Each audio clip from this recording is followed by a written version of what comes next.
Welcome back to my YouTube channel Odisha e learning को आपण मानक स्वागत करछि मो आसे। तो आसंतु आमे जानिबा आज सुभद्रा योजना विषय संपूर्ण तथ्य विवरण। तो वीडियोटी लॉन्ग हे पारे किंतु आपण ई वीडियो देखला परे कोनोसी आउ डाउट रहिबोनी। तो वीडियो रे तीनोटी पार्ट रहिछि। गोटी हला बेनिफिट्स ऑफ ओडिशा सुभद्रा योजना। सुभद्रा योजना रे आपण कोन सुविधा पाइबे, सुभद्रा योजना आवेदन तारीख एवं शेष तारीख और सुभद्रा योजना आवेदन करने कौन कौन डॉक्यूमेंट आवश्यक अच्छी एवं सुभद्रा योजना क्यों माने पाइबे एवं क्यों माने पाइबे ना ये टोटाल एप्रे मुझे आपको बुझेदेवी। तो जो मैंने नुआ कर वीडियो देखुं प्रथम सब्सक्राइब लाइक कमेंट और शेयर कर दिखाँ जहाँफल कि मु प्रथम लेटेस्ट वीडियो पकेवा आगु आपण मैंने इजी देखिपारे। तो आसतु आम प्रथमे बेनिफिट्स ऑफ ओडिशा सुभद्रा योजना। सुभद्रा योजना रो सुविधा कौन पाइबे से विषय आम जान देखिपे। ये हूँ प्रथम पॉइंट अच्छी फाइनेंशियल असिस्टेंस। ये हूँ 5 वर्ष 50,000 टंका मिल एवं प्रति वर्ष को 10,000 टंका मिल दुईटी इंस्टॉलमेंट माने गोटे वर्ष रे आपन को दीटा इंस्टॉलमेंट मिल 5,000 लेखा। ये पूर्व रक्षाबंधन में दिहबा कथा कौन त्रुटि जो ये टिके विलंब टिके लेट हो जाए। जो सुभद्रा योजना 55,825 लाख टंका सैंक्शन होई बजेट रे। तो ये थिला क्यों माने एथरे इंक्लूड हेबे क्यों माने हेबे नहीं से विषय आपन देछि। ये जो पीडीएफ टी रही से पीडीएफ डिस्क्रिप्शन में देदेवी आप डिस्क्रिप्शन में डाउनलोड करी संपूर्ण पढ़े। कारण जब आम टोटाली सब पढ़ी आपन को जनइबू ताले वीडियोटी बहुत लॉन्ग हो तेणुक जो गुड़ा इंपोर्टेंट पॉइंट अच्छी मुझे आपण मानक जनईदेवी इजी हम आप बुझीजे। तो ये थिला तो एप्लिकेशन प्रोसेस आप देखिपे 7 नंबर पॉइंट जोटा जे फ्री एप्लिकेशन फॉर्म अवेलेबल। आप बिना मूल्य अंगनवाड़ी सेंटर ब्लॉक और महसभा केन्द्र जनसभा केन्द्र में आप आवेदन करें। ये जो रही स्कीम ड्यूरेशन तो फाइनेंशियल 2024-25 ठारू 2028-29 पर्यंत ये स्कीम रहिबो। तो इलिजिबिलिटी क्राइटेरिया आपनकर एटा होची मेन पॉइंट आपण टिके ध्यान दे देखिबे वीडियो को स्किप करिवेनी।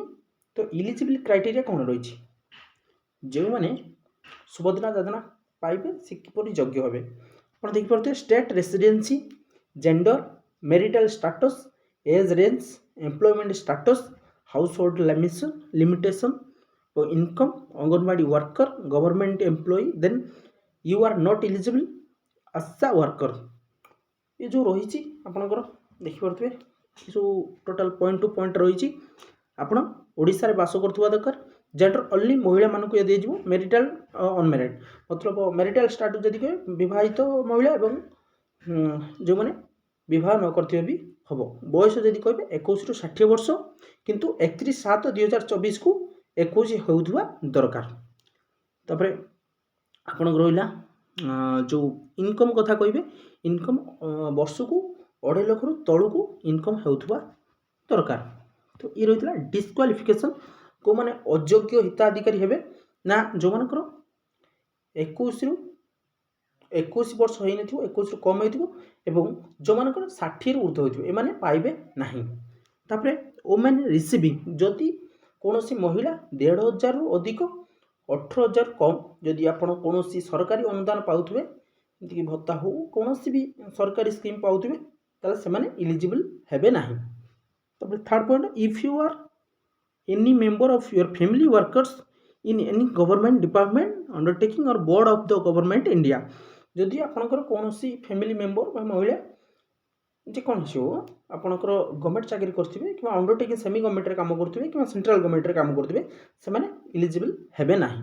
तापर फैमिली विथ एनुअल इनकम जदि आपनकर फैमिली 2.5 लाख रु अधिक आपनकर इनकम थिबो एनुअल इनकम ताले सेतरे आपण एलिजिबल हे परिबेनी। लास्ट पॉइंट बहुत इंपोर्टेंट पॉइंट आपण मन देखिथुवे you are not eligible if you or any member of your family owners 4 wheeler motor vehicle जदि आपण को परिवार केही जणे 4 व्हीलर 4 चकिया जान व्यवहार करछथि ताले आपण एलिजिबल हेबे नाही। तापर देखि पारथुए ये होची वेरी वेरी इंपोर्टेंट, टोटाली ऊपर स्किप करिबेनी। ये होची डॉक्यूमेंट, ओरिजिनल डॉक्यूमेंट एंड ये होची जो आम ओडिशा सरकारଙ୍କର जो घोषणा वर्तमान करा जायछि रिक्वायरमेंट डॉक्यूमेंट, ये होची से डॉक्यूमेंट कौन कौन देखि नियंतो।